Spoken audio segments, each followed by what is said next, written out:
Hi, I'm John Stevenson, and we're going to be looking at John chapter 16, Persecution, Presence, and Peace. We've been in this section starting in chapter 13, where Jesus brought his disciples together at their Last Supper. He washed their feet, him serving him by doing that.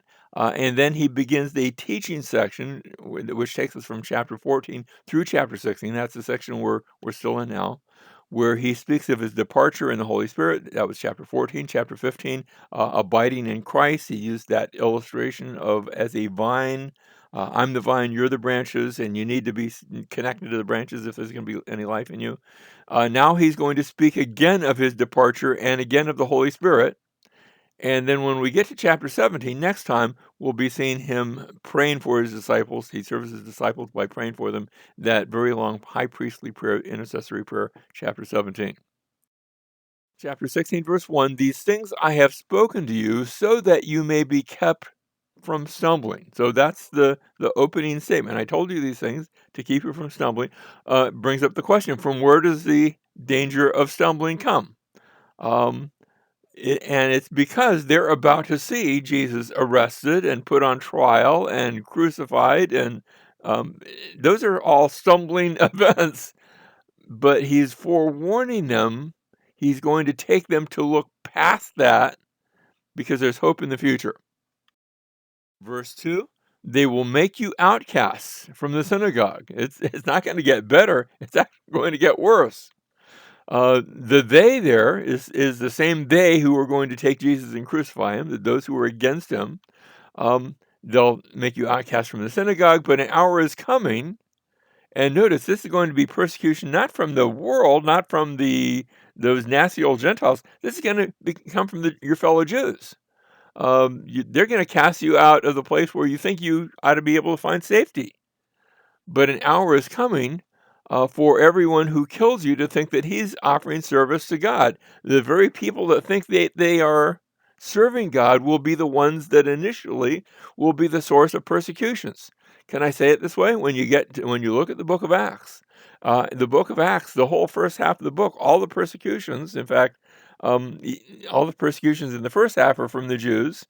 And even when persecutions rise up from other sources, it's still being instigated by the Jews, by those who feel like they are doing a right thing, a proper thing, offering service to God by not only persecuting, but notice, whoever kills you, even by killing the apostles.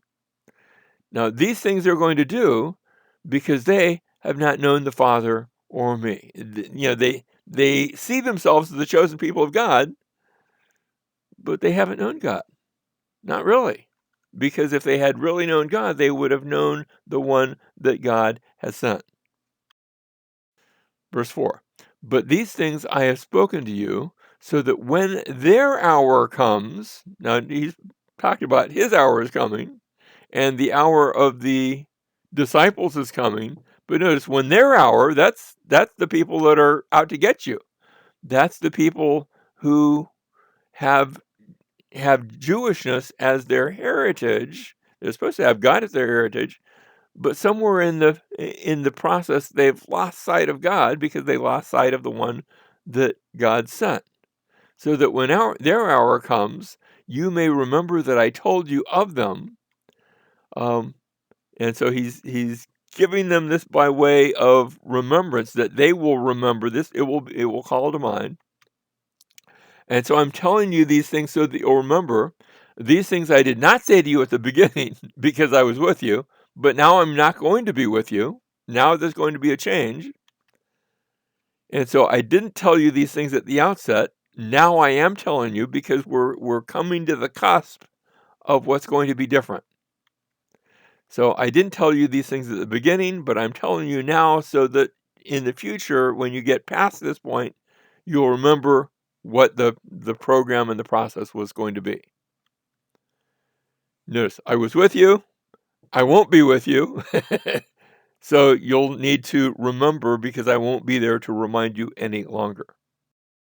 Verse 5, but now I'm going to him who sent me, and none of you asked me, where are you going? He had told them that he was leaving, And they asked why, but they didn't ask where. And so none of you asked me that. And the question is why? Why haven't you asked the most obvious question, where are you going to go? And it's because they're more concerned that he's leaving than where he's going. So verse 6, but because I've said these things to you, sorrow has filled your heart. No, notice what I've said is that I'm leaving, and you've become sorry because of that. And what I've said has brought sorrow. But I tell you the truth, it is to your advantage that I go away. So what I've said has brought sorrow, but what what I'm telling you um, is that this is actually going to work out not for your sorrowfulness, but actually for your ultimate benefit. For if I do not go away, the helper will not come to you. But if I go, I will send him to you. And notice it's Jesus who sends the helper. And of course, we're going to see the helper. Well, we've already seen that. He was described back in chapter 14. So we're coming back to that. The helper, the Greek term parakletos, can be one who stands alongside. That's the para part. Like a paramedic is somebody that comes along and he doesn't replace the doctor, but he's like to get you there. Or a paralegal is somebody who works alongside a lawyer. Parakletos, somebody who is called alongside to help you is the idea there. The helper will not come to you, but if I go, and I am going to go, then I'll send him. Verse 8, and he, that's the Parakletos, the helper, when he comes, will convict the world concerning sin and righteousness and judgment. And now each one of those is going to be further explained just a little bit. So concerning sin, because they do not believe in me, and concerning righteousness, because I go to the Father and you no longer see me, and concerning judgment, because the ruler of this world has been judged. Now, it's interesting. We're going to see all of those areas when we get to the high priestly prayer in the next chapter. It's almost like foreshadowing. It reminds me of a little bit of when you see an action movie and there's a scene where there's a room and there's the bad guy and the hero, and the camera focuses up close on what they're doing, but it focuses upon, like, on the table there's a knife. And before you get any further, before they leave the room, that knife is going to be significant because it's going to get used to stick somebody. Well, here the same thing's happening. A little bit of foreshadowing. Jesus is going to pray about these areas, and he's going to pray about what's happening because of the ruler of the world. But that's as much as you're going to get right now. Verse 12, I have many more things to say to you, but you cannot bear them now. So there's a lot more to be said, but that we're not going there quite yet. I've got more to say. You can't bear it. Verse 13, but when he, the Spirit of truth, these things will be said, even though you can't bear it now, that when he, the Spirit of truth comes, he will guide you into all the truth, for he will not speak on his own initiative, but whatever he hears, he will speak, and he will disclose to you what is to come. So yes, I've got more to say, but you're not ready for that. But the Spirit is also going to speak of these things, and I think by implication, then you will be ready, and he'll guide you into all truth. Verse 14, he will glorify me, for he will take of mine and will disclose it to you. So notice, he glorifies me. He shows who I am. The Holy Spirit, comes and gives you further truth to help you with your understanding. And he's going to disclose these things to you. All things that the Father has are mine. Therefore, I said that he takes of mine and will disclose it to you. So notice he's explaining the previous verse, which he's echoing it. That last section is what was echoed. Verse 16, a little while, and you will no longer see me. And again, a little while, and you will see me. It's like now you see me, now you don't, but then you will. Okay? Because he's going to go by way of the cross But also, then after that, a little while, and you will see me, he's going to rise again. And he will, he won't be seen, and then he will. So notice, verse 16, you're no longer going to see me. When we get to verse 32, we're going to have that explained. You're going to be scattered, and this is going to form sort of an inclusio. There's several of them here. The disciples are about to speak. We're going to see this when we get to verse 18. So this is right around the corner. And then in verses 19 through 28, Jesus is going to speak. And then when we get to verses 29 through 30, the disciples will speak again. So I want you to catch this inclusio, this sort of flow. He says, you're no longer going to see me. He'll explain in verse 32, you're going to be scattered, which means you won't be seeing me. And then the disciples will interject with a question. Jesus is going to teach, and the disciples will, or at least one of them, will speak again when we get to verses 29 and 30. So that's our path. This coming section. Verse 17 then, some of his disciples then said to one another, what is this thing that he's telling us? A little while and you'll not see me, and again a little while and you will see me, and because I go to the Father, they're trying to process all of these things. Remember, we're hearing them. We've seen the end of the story. They haven't seen it. They're in the middle of the story. So they were saying, what is this thing that he says? A little while, what's this all mean? And the upshot, we don't know what he's talking about. They're missing it. I know that you're hearing it, and hopefully you're not missing all of it because you can see the rest of the picture, but they can't see the rest of the picture. And so they're not understanding. Now that's going to change before we get to the out of this chapter, but right now they're not getting it, and so Jesus is going to give them further explanation. Verse 19, Jesus knew that they wished to question him. I'll have this happen sometimes when I've got a larger classroom that I'm teaching. And, instead of just a handful, maybe there's, 30 or 40 students. And in the back corner, maybe somebody will turn to somebody else. What's he talking about? What was that? And I'll see that going on. I'll say, hey, guys, include me because I'm the one with the answers. So let me in on this conversation.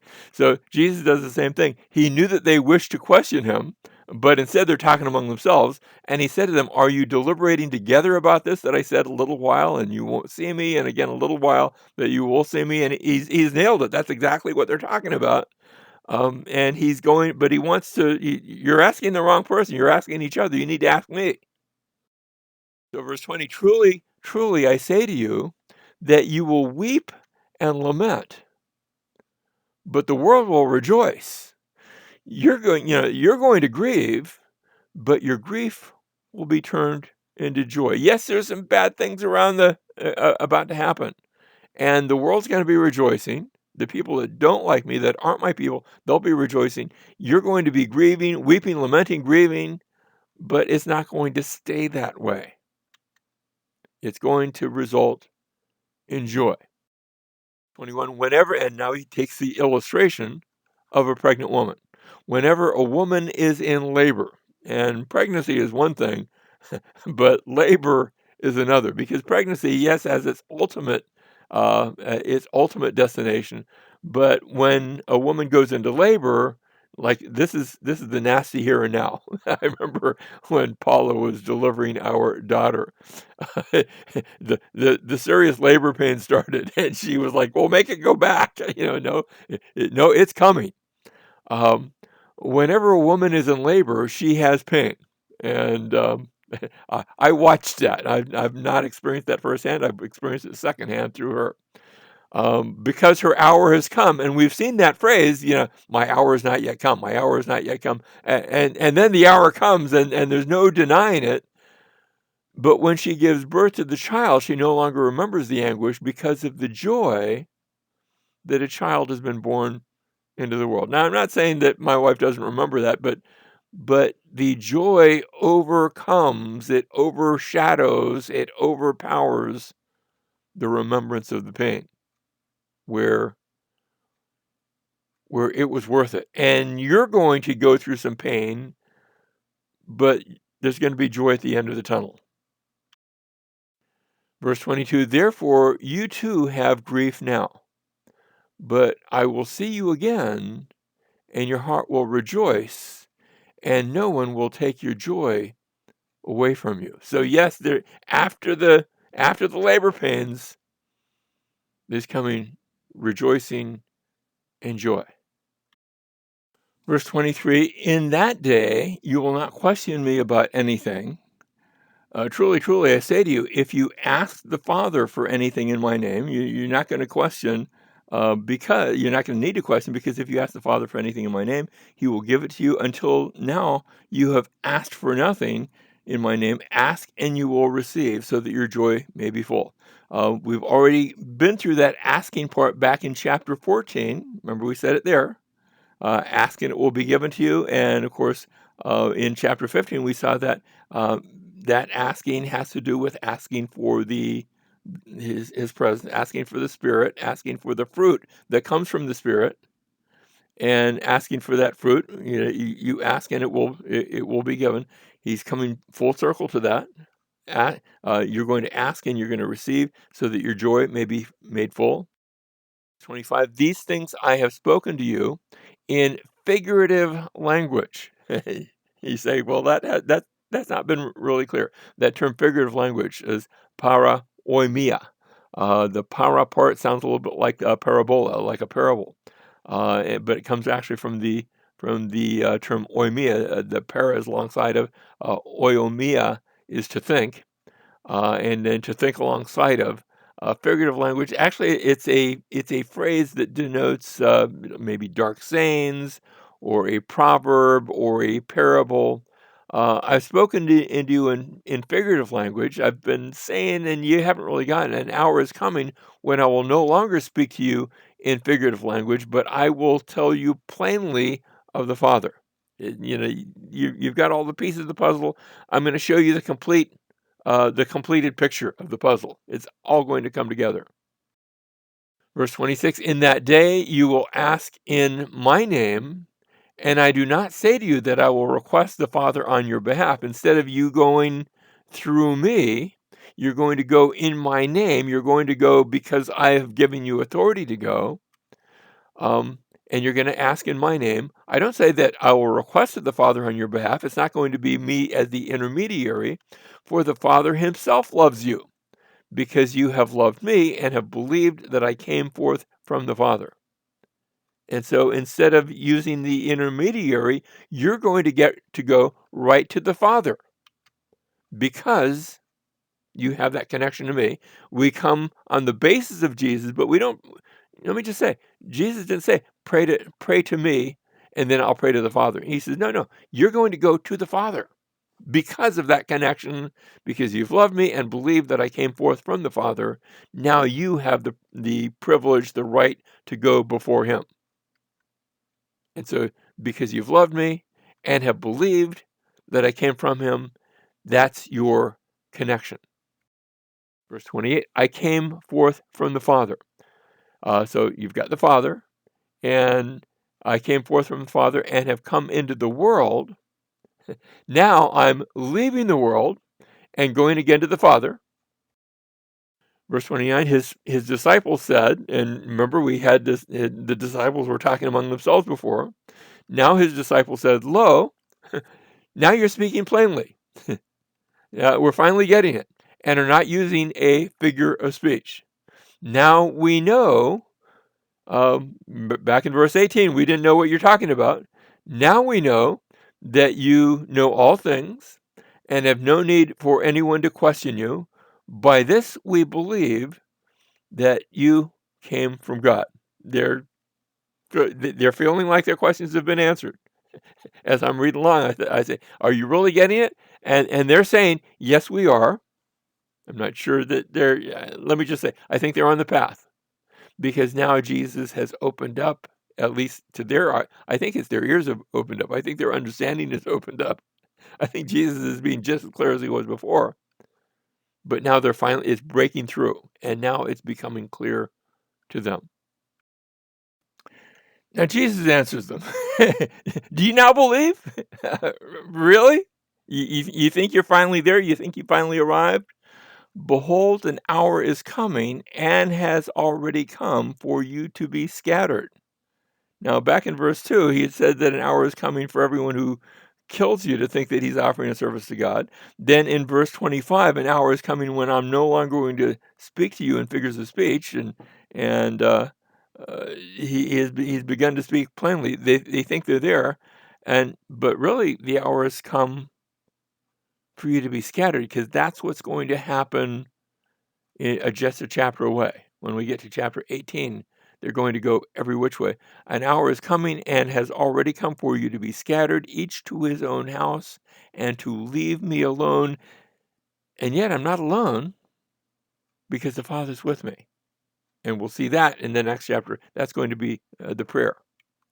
So, yes, you're about to be scattered. That's, you think you're finally together. No. But instead, you're going to be scattered and you're going to leave me alone. But I really am not alone, although you're not going to be able to see it, because you won't be there. I'm just going to see heels and elbows. But the Father will be with me and see me through that section. Now, here's what we've seen so far. This is from chapter 16 all the way down to where we just came to chapter 32. Jesus said, "You're no longer going to see me." The disciples had interjected, "Well, we don't know what he's talking about." Remember, they were talking among themselves. Jesus said, "You have sorrow now, but it's going to turn to joy. On that day you will not question me, and you will receive, and these things I've spoken in figures of speech. But an hour is coming when I won't speak to you in figures of speech." And then again, notice on that day, um, you won't question. On that day, you'll ask in my name. We have Jesus saying, "I'm going back to the Father." Back in verses 20 through 22, you have sorrow now, but it's going to turn to joy, um, because you're going to have somebody that comes to you. You're going to have the Spirit. You'd had the interjection of the disciples. We don't know what he's talking about. Now the disciples think, okay, you're speaking plainly. We're finally on board. But the reality is you're going to be scattered. You won't see me. You'll be scattered. So there's a sense in which we've come full circle in this to see that something's about to take place. A scattering is about to take place. And what he's going to do in the next chapter, he's going to pray for them. But notice the disciples, we have on that day, the figures of, the asking, the figures of speech. So yes, I think that there's been a pattern here. Now we come to the last verse, and then we'll close and come back in the next chapter. "These things I have spoken to you, so that in me you may have peace. In the world you have tribulation." Now, back in verse 1, he said, "These things I've spoken to you so that you may be kept from stumbling." Now, these things I've spoken to you that you may have peace. Yes, in the world you have tribulation, but take courage. I have overcome the world. He's speaking as though it has already taken place, and that will follow into the next chapter, into his prayer, which when we read it, it's going to sound like that's something you would pray after the death, burial, and resurrection. Well, it's still before him, but he's looking past that point to what's going to come. And we are called to do the same thing. Yes, we have tribulation, but we have a promise that we're to look at. He has overcome the world. And you say, well, it doesn't look very overcome. Look past to what's coming and believe that it's coming, and see that the fight has already, for our part, has already been won. Doesn't mean our struggle's over, but it means that the victory is assured because of what took place on the cross and its implications for today and for the future.